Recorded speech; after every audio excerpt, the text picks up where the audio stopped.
नरेंद्र मोदी के दौर में जिस तरह की फिल्में आ रही हैं उसी का एक नया सबूत देखने को मिल रहा है। जहर का एक नया इंजेक्शन जिसमें मर्दवाद, जिसमें बहुसंख्यकवाद, जिसमें मुस्लिम विरोध, जिसमें पाकिस्तान विरोध, इस कदर इसमें जहर भरा गया है फिल्म में। मैं खासकर फिल्म की बात कर रही हूँ धुरंधर नाम की जो ये फिल्म है। अब मेरा सवाल ये है कि अगर ये सारे गैंगस्टर, सारे माफिया मुस्लिम थे और इन पर कोई फिल्म बनाई जाएगी तो इससे मुसलमान कैसे बदनाम होंगे? कि जितने भी आतंकवादी पकड़े जाते हैं, चाहे दुनिया में कहीं भी आतंकवाद हो रहा है, उसमें इस्लाम के ही धर्मावलंबी लोग हैं। तो अब उसको उन लोग बुरा क्यों मानते हैं? जब दिखाया जा रहा है तो बुरा क्यों मानते हैं? धुरंधर फिल्म इतनी धुरंधर हो जाएगी, आपने उस धुरंधर को ऐसे पंख लगा दिए कि आपने बैन कर जो नहीं देखेगा मेरे जैसा व्यक्ति, मैं भी 3 बार देखूंगा। आरएसएस को 100 वर्ष पूरे करने पर मेरी हार्दिक बधाई और शुभकामनाएं। धुरंधर में लगभग हर अहम नकारात्मक यानी कि विलन किरदार या तो मुसलमान है या मुसलमान पहचान से जोड़ा गया है। क्यों आज बात धुरंधर की? क्योंकि ये सिर्फ एक फिल्म नहीं, ये एक सोच है जिसे पर्दे पर सामान्य बनाकर परोसा जा रहा है। सवाल ये नहीं धुरंधर तकनीकी रूप से कितनी मजबूत है, सवाल अब ये उठने लगा है ये फिल्म दर्शक को क्या सोचने के लिए ट्रेनिंग दे रही है। डायरेक्टर किसे धुरंधर बनाना चाहते हैं? एक जासूस को, एक राष्ट्र को, या फिर उस विचारधारा को जो पहले दुश्मन गढ़ती है और फिर डर बेचती है? ये संयोग नहीं है फिल्म के खलनायक, माफिया, आतंकी एक खास धार्मिक पहचान के साथ आते हैं। ये भी संयोग नहीं है गरीबी, हिंसा, अराजकता दिखाने के लिए बार बार वही भूगोल चुना जाता है और वही चेहरे। जब जाति नहीं दिखानी होती तो मजहब दिखा दिया जाता है, जब वर्ग पर बात नहीं करनी होती तो धर्म को अपराध से जोड़ दिया जाता है। धुरंधर तकनीकी रूप से एक बेहतरीन फिल्म है और अक्षय खन्ना ने बेहतरीन काम किया है, पर कहानी अगर इतनी होती तो कोई बात नहीं थी। लेकिन कहानी के अंदर जो स्क्रीन प्ले रचा गया है उसकी चोट, उसकी मार और उसकी सोच पर सवाल उठ रहे हैं। सिनेमा सिर्फ कैमरा मूवमेंट नहीं होता, सिनेमा वो नैतिक जिम्मेदारी भी है जो कहानी समाज पर छोड़ जाती है। ये फिल्म ये सवाल नहीं पूछती कि हिंसा क्यों पैदा होती है, ये बस ये तय कर देती है कि हिंसा की पहचान बनानी है और यहीं से सिनेमा कहानी नहीं रहता, वो प्रचार बन जाता है। जी हाँ, आज हम बात करेंगे साफ बिना मिलावट का प्रचार जो सिनेमा के माध्यम से परोसा जा रहा है। आज जब समाज पहले ही डर, शक और नफरत से भरा है, ऐसे में ये ज़रूरी हो जाता है कि हम तालियों से पहले थोड़ा सोचें, क्योंकि ये बहस सिर्फ धुरंधर की नहीं, ये उस भारत की है जिसे हम पर्दे पर देखना चाहते हैं। ये उस भारत की भी है जिसे हम असल जिंदगी में बचाना चाहते हैं। नमस्कार, मेरा नाम हैदर अब्बास नकवी है और आप लोग मुझको इस वक्त दा स्वतंत्र पर देख रहे हैं। हम अपने इस वीडियो में आपको दोनों पक्ष दिखाएंगे, जो धुरंधर को कह रहे हैं मुस्लिम विरोधी और जो दूसरा कह रहा है कि ये कोई इस्लामोफोबिया नहीं, कोई मुस्लिम विरोधी नहीं। दा स्वतंत्र आवाज़ है, हर को अपनी बात कहने का हक है और यही हमारा प्रजातंत्र हमें दिखाता है, समझाता है। आप खुद तय कीजिएगा क्या सही है क्या गलत है। तो आज बात धुरंधर की। क्यों धुरंधर की बात कर रहे हैं अब समझिए आप। क्यों धुरंधर मुस्लिम विरोधी नफरती पैगाम गढ़ती है। अधपके राष्ट्रवाद से बनी सुपरहिट राजनीति। सवाल ये नहीं है कि धुरंधर हिट क्यों हुई है, सवाल ये है हिट होने के लिए उसने क्या बेचा है, क्या बनाया है। जी हाँ, दिसंबर में बहुत कुछ हो रहा है। स्वतंत्र आपको बराबर खबरें दिखा रहा है और यहीं पर तारीख आती है 5 दिसंबर और रिलीज हो जाती है धुरंधर। 350 करोड़ की कमाई कर चुकी है। लेकिन इस फिल्म की असली कमाई टिकट खिड़की से नहीं बल्कि दिमाग में बोए गए जहर से हुई है। यह फिल्म खुद को राष्ट्रहित का सर्टिफिकेट देती है, लेकिन असल में ये एक खास समुदाय को लगातार शक, हिंसा और गुनाह के प्रतीक के रूप में पेश करती है। जी, हुजूर मुसलमान इज इक्वल टू अपराधी, ये संयोग नहीं है, डिजाइन है। आप समझिए इसको। धुरंधर में लगभग हर अहम नकारात्मक यानी कि विलन किरदार या तो मुसलमान है या मुसलमान पहचान से जोड़ा गया है। आतंकी, माफिया, जासूस, गद्दार, ये कहानी नहीं, कैरेक्टर इंजीनियरिंग है जो ये कास्टिंग हुई है और ये जो कैरेक्टर बनाए गए हैं, ये साफ तौर से एक इंजीनियरिंग है जो आप देखते हैं कि आजकल राजनीतिक इंजीनियरिंग होती है, सोशल इंजीनियरिंग होती है।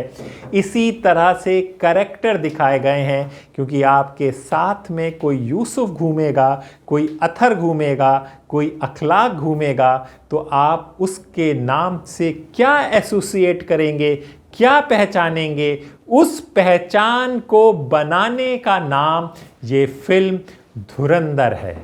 आप और हमें याद है वो दौर जबकि फिल्में देखी जाती थी इसलिए कि मन हल्का किया जाता था। परिवार के साथ रविवार के दिन सिनेमा देखने जाया करते थे थिएटर में, और उसके बाद डिनर किया करते थे और अच्छी एक फीलिंग होती थी। या कभी कभी फिल्में जो आर्ट फिल्मों के नाम पे बनाई जाती थी कि समाज की कुछ गहरी सच्चाइयों को उजागर करने के लिए, या कभी कभी ऐसी फिल्में बनाई जाती थी जो सांप्रदायिक और जातीय सौहार्द को आगे बढ़ाने के लिए बनाई जाती थी। लेकिन ये बात है नरेंद्र मोदी के दौर के पहले की। नरेंद्र मोदी के दौर में जिस तरह की फिल्में आ रही हैं उसी का एक नया सबूत देखने को मिल रहा है। जहर का एक नया इंजेक्शन, या जिसको कहा जा रहा है कॉकटेल आई है एक ऐसी, जिसमें मर्दवाद, जिसमें बहुसंख्यकवाद, जिसमें मुस्लिम विरोध, जिसमें पाकिस्तान विरोध, इस तरह की तमाम चीज़ों को पेश किया गया है इतनी ज़्यादा हिंसा के साथ कि ना तो फिल्म आप देख सकते हैं ना ही आपका परिवार देख सकता है। यानी कि ये बिल्कुल असंभव है कि इस फिल्म को आप देख सकें, लेकिन इस कदर इसमें जहर भरा गया है फिल्म में।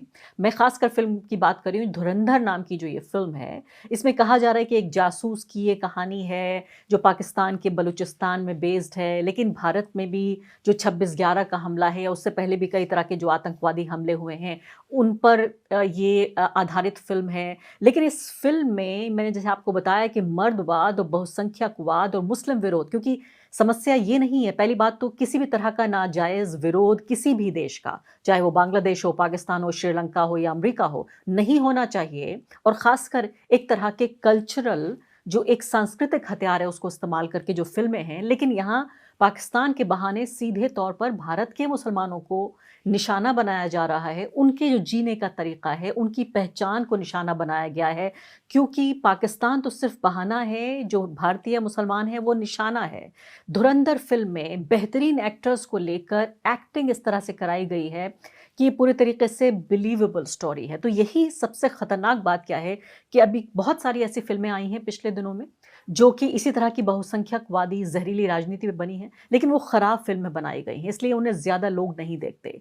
ये फिल्म अच्छे तरीके से, यानी अगर सिर्फ सिनेमा के हिसाब से देखा जाए तो जिस तरह का म्यूज़िक है, जो लिरिक्स हैं, जिस तरह से पूरी फिल्म की पटकथा लिखी गई है, उसे एक बेहतरीन फिल्म का दर्जा दिया जा सकता है। तो इस फिल्म के क्राफ्ट को इस्तेमाल करके, उस कला को इस्तेमाल करके इस तरह का जहर लोगों के इंजेक्शन लगाए जा रहे हैं जिससे कि ज़्यादा से ज़्यादा बहुसंख्यकवादी यानी मेजॉरिटेरियन और मर्दवादी मिसोजिनिस्टिक सोसाइटी बन सके, और एक ऐसी सोसाइटी जो भारत के मुसलमानों से, ईसाइयों से, कांग्रेस पार्टी से, जेएनयू से, एएमयू से नफरत करती है, इंग्लिश स्पीकिंग लोगों से नफरत करती है। इस तरह का एक पूरा समाज तैयार करने की कोशिश हो रही है। और फिल्में आप जानते हैं कैसा लीथल वेपन है, इतना खतरनाक हथियार है कि जितना दर्जनों न्यूज़ चैनल्स हजारों घंटे के ब्रॉडकास्ट से इतना जहर नहीं फैला सकते जितना एक फिल्म 3 घंटे की ये जहर फैला सकती है। इससे पहले भी हमने देखा है फिल्म कश्मीर फाइल्स या केरला स्टोरी या इसके अलावा छावा या एनिमल नाम की भी फिल्म, जिससे एक पूरा भयानक कल्चर पैदा हुआ। अब ये ने जो नई फिल्म आई है धुरंधर, इसका म्यूजिक भी वायरल हो रहा है। ये फिल्म एक ऐसी बला है जो वो लोग भी देखने पे मजबूर हो रहे हैं जो इस फिल्म को नहीं देखना चाहते। कम से कम सोशल मीडिया पे जो क्लिप्स वायरल हो रही हैं, इसमें डायलॉग बाजी इस तरह की है जो भारतीय जनता पार्टी को सूट करती है। बाकायदा उनके नेता नरेंद्र मोदी और अमित शाह के जरिए इस तरह की भाषणबाजी की गई है, जैसे कि ये नया हिंदुस्तान है, ये घर में घुसता भी है और घुस के मारता भी है, इस तरह की बयानबाजी। और इन सब से क्या होता है, धीरे धीरे एक समीकरण बिठाया जाता है। सीमा के उस पार मुसलमान दुश्मन और सीमा के इस पार मुसलमान शक के दायरे में। तो आप समझे, सीमा के उस पार यानी पाकिस्तान दुश्मनी है, सबको पता है। सब पाकिस्तान को गद्दार कहते हैं, सब पाकिस्तान दुश्मन है, आतंकवादी देश है, इसमें कोई दो राय नहीं है, यहां तक सही है। लेकिन सीमा के इस पार हिंदुस्तान में मुसलमान शक के दायरे में, और ये शक खत्म नहीं हो रहा। ये वही फॉर्मूला है जिसे सिनेमाई राष्ट्रवाद कहा जाता है, जहां धर्म को सुरक्षा खतरे में बदल दिया जाता है। पाकिस्तान विरोध नहीं, मुस्लिम पहचान का दानवीकरण। अगर फिल्म सिर्फ पाकिस्तान की नीतियों पर होती तो ये एक राजनीतिक थ्रिलर होती। लेकिन धुरंधर, ये लाइन को सुनिएगा, बहुत इंपॉर्टेंट लाइन है, राज्य और धर्म के फर्क को जानबूझकर मिटा देती है। पाकिस्तान इक्वल टू आतंकी, आतंकी इक्वल टू मुसलमान, यही है शॉर्टकट। अब आप समझ रहे होंगे क्यों धुरंधर का विरोध हो रहा है। नफरत का सबसे आसान रास्ता बन जाता है। आप कह देते हैं, बहुत आसानी से कहा जाता है। अभी हमने आपको नॉर्थ ईस्ट के वीडियो दिखाए थे, उसमें कहा गया था, ये जो पुरानी बात है कि हर मुसलमान आतंकवादी नहीं होता, ये सही है, लेकिन हर आतंकवादी मुसलमान क्यों होता है?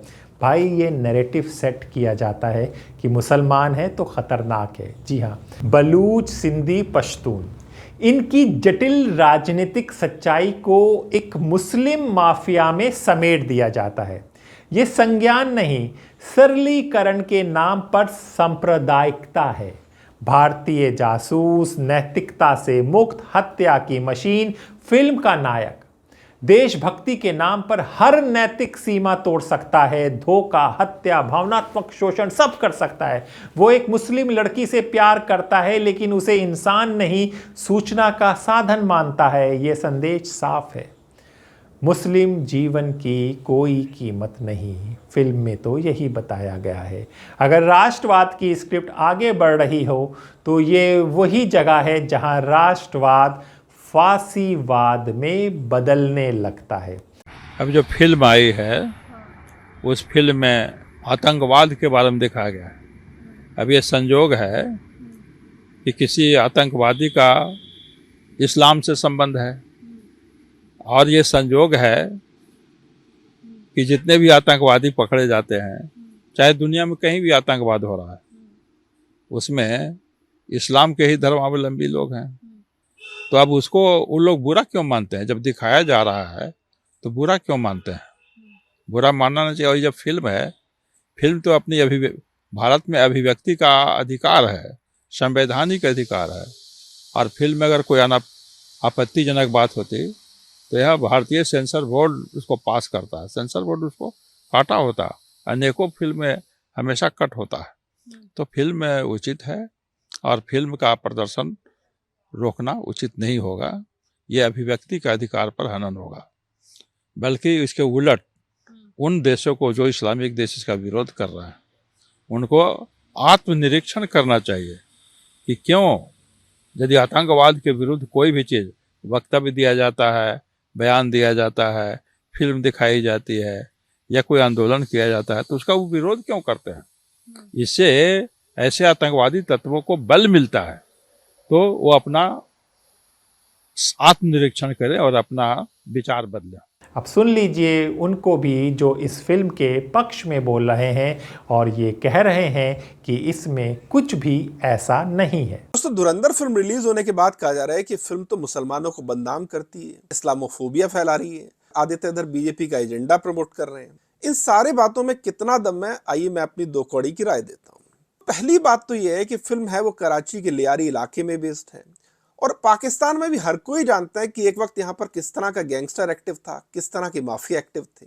अब मेरा सवाल यह है कि अगर ये सारे गैंगस्टर, सारे माफिया मुस्लिम थे और इन पर कोई फिल्म बनाई जाएगी तो इससे मुसलमान कैसे बदनाम हो गए? अगर यही लॉजिक है तो मुसलमानों को सबसे ज्यादा बदनाम तो अनुराग कश्यप ने किया है, जिन्होंने गैंग्स ऑफ वासेपुर मूवी बनाई थी। उस मूवी में भी सारे गैंगस्टर मुस्लिम थे। उस फिल्म के राइटर जिशान कादरी खुद मुस्लिम थे। तो क्या जिशान कादरी और अनुराग कश्यप ने गैंग्स ऑफ वासेपुर इसलिए बनाई ताकि मुसलमानों को बदनाम किया जा सके? नहीं ना। मतलब अगर माफिया का नाम रहमान डकैत है तो फिल्म को सेकुलर दिखाने के लिए क्या उसका नाम अमर अकबर एंथनी रख देंगे? किस तरह की बेतुकी बात है ये। अब दूसरी बात, कुछ लोग कह रहे हैं जी फिल्म तो पाकिस्तान को टेररिस्ट नेशन के तौर पे दिखाने के लिए बनाएगी। पाकिस्तान को एक आतंकी मुल्क दिखाने के लिए क्या फिल्म बनाने की जरूरत है? ये तो ऐसा ही हो गया जैसे कोई किसी पॉर्न स्टार को धमकी दे कि तुझे बदनाम करने के लिए मैं तेरा एमएमएस रिलीज कर दूंगा। जिस पाकिस्तान का आर्मी चीफ सरेआम ये कहता है कि मुसलमान और हिंदू अलग हैं, ये साथ नहीं रह सकते। जिस देश के क्रिकेटर सारी दुनिया में जाके अपने मजहबी एजेंडे फैलाते हैं, जहां इंजमामुल हक कहता है कि मैं तो विदेशी दौरों पर बाकी खिलाड़ियों को दावत देता हूं। एशिया कप में जब पाकिस्तानी खिलाड़ी रन बनाता इंडिया के खिलाफ तो वकार यूनिस कहता है मुझे इस बात की खुशी थी कि हजारों हिंदुओं के बीच में उन्होंने मैदान में सजदा किया। जिस कौम में बड़े बड़े लोगों की ये सोच है, आपको लग रहा है उस देश को सांप्रदायिक या आतंकी बताने के लिए कोई फिल्म बनाने की जरूरत है? तीसरी बात, आप कह रहे हैं जी फिल्म के डायरेक्टर आदित्य इधर बीजेपी का एजेंडा प्रमोट कर रहे हैं। अब देखिए फिल्म में कितनी राजनीति दिखाई है इस पर तो बहस नहीं करेंगे, लेकिन मेरा बड़ा सीधा सवाल है, जब एक कॉमेडियन जिसकी खुद की लाखों में फॉलोइंग है, जब वो किसी पार्टी के खिलाफ कोई स्टेटमेंट देता है तभी आप कहते हैं ना ये तो कलाकार है, कलाकार का हक है समाज के बारे में बोलना, राजनीति के बारे में बोलना। तो जब एक कॉमेडियन राजनीति पर बोल सकता है, उसका हक है, तो एक फिल्म डायरेक्टर या फिल्म राइटर फिल्म के जरिए क्यों अपने राजनीतिक सोच नहीं रख सकता? उसको किसने रोका है? क्या आपकी तकलीफ ये है कि हाँ फिल्म जो माध्यम है उसका इम्पैक्ट ज्यादा बड़ा होता है, तो ये फिल्म राइटर या डायरेक्टर की गलती तो नहीं है?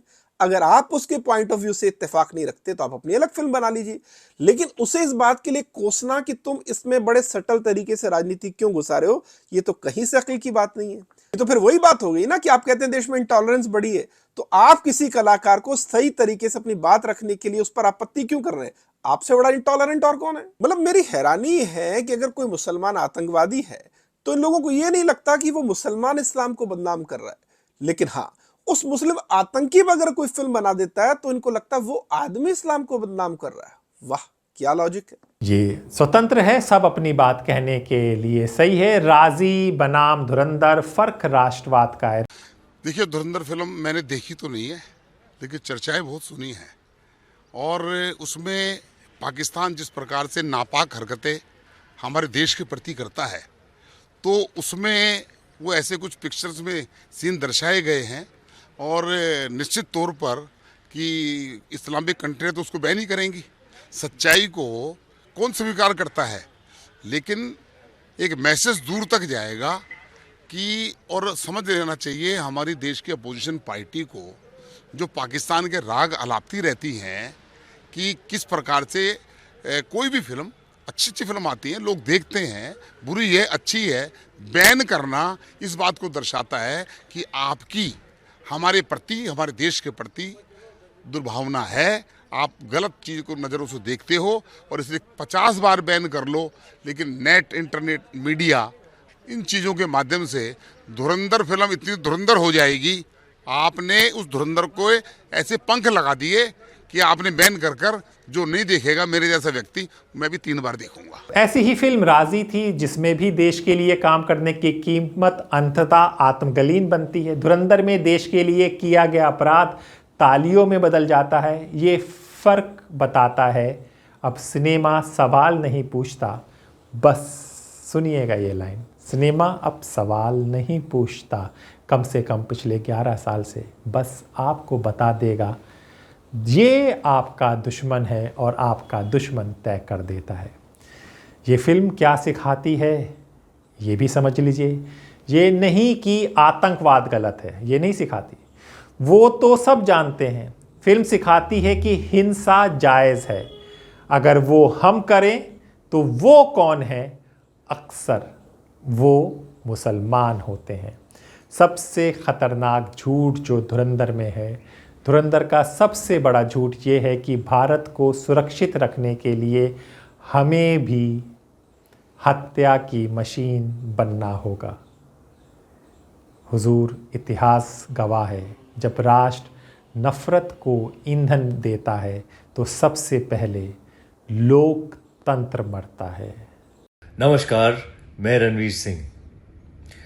आरएसएस को 100 वर्ष पूरे करने पर मेरी हार्दिक बधाई और शुभकामनाएं।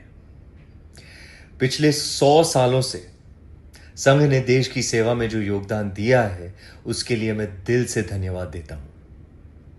मेरी कामना है कि आने वाले साल भी इसी तरह सम्मान और प्रेरणा से भरे रहें। अब हमें सोचना है कि हमें लोकतंत्र में जीना है। धुरंधर इसीलिए कह रहे हैं कई जो एक्सपर्ट हैं, धुरंधर एक फिल्म नहीं, एक राजनीतिक उत्पाद है। वो दर्शकों को देशभक्ति नहीं, दुश्मन पहचानने की ट्रेनिंग देती है। और जब सिनेमा इंसान की पहचान उसके मज़हब से करने लगे तो समझ लीजिए पर्दे पर कहानी नहीं, समाज का भविष्य लिखा जा रहा है। असल धुरंधर किरदार नहीं, वो निर्माता है जो अध पके राष्ट्रवाद को डबल मुनाफे में बेच रहा है। और वो क्या समाज को दे रहा है कि एक मज़हब वाले लोग कैसे होते हैं और हमको उनको कैसे सुधारना है। तो आज हमने सोचा कि धुरंधर की बात करें। कहीं पढ़ा, कहीं से सुना, कहीं से जो पक्ष में थे, जो विपक्ष में थे, सबको सुन समझकर आपके सामने पेश किया है। अब आप बताइएगा कि आपको धुरंधर कैसी लगी और सबसे बड़ा इम्पॉर्टेंट चीज़ कि उसका मैसेज आपने क्या समझा। जो समझा हमें कमेंट बॉक्स पर लिख कर बताइए। अपने दोस्त हैदर अब्बास नकवी को इजाज़त दीजिए। फिर होगी मुलाकात ऐसी ही किसी चर्चा के साथ। तब तक के लिए नमस्कार।